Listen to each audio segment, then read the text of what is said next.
Ahojte, dnes mám pre vás takú malú poznámočku, že na čo si dať veľký pozor pri výbere topánočiek.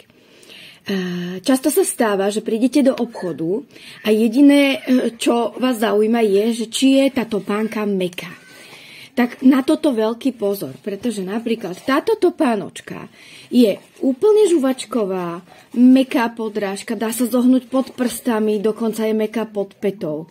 Nemá drop, to znamená, že aj keď vyzerá, že má túto vyvýšenie, tak není zvýšenie pod pätou v porovnaní s prstami. Nemá ani spevnenú pätu, je to tu mäkúčké. Takisto je veľmi ľahká, čo môže viesť k tomu, že si myslíme, že táto topánočka by bola napríklad barefoot, alebo to môžeme nazvať tak, že by bola vhodná.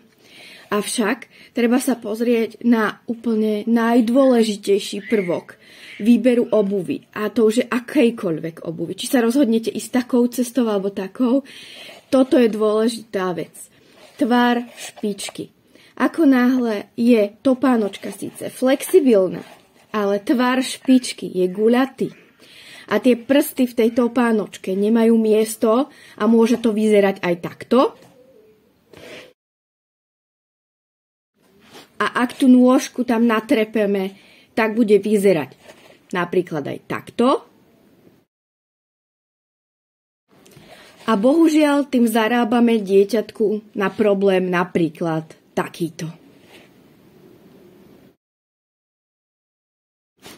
Preto ešte raz opakujem, je najdôležitejšie, aby v topánočke mali prsty, to znamená, že palec aj malíček, dostatok priestoru na to, aby sa nožička mohla rozvinúť pri chôdzi do vejárika a palec smeroval v smere jazdy.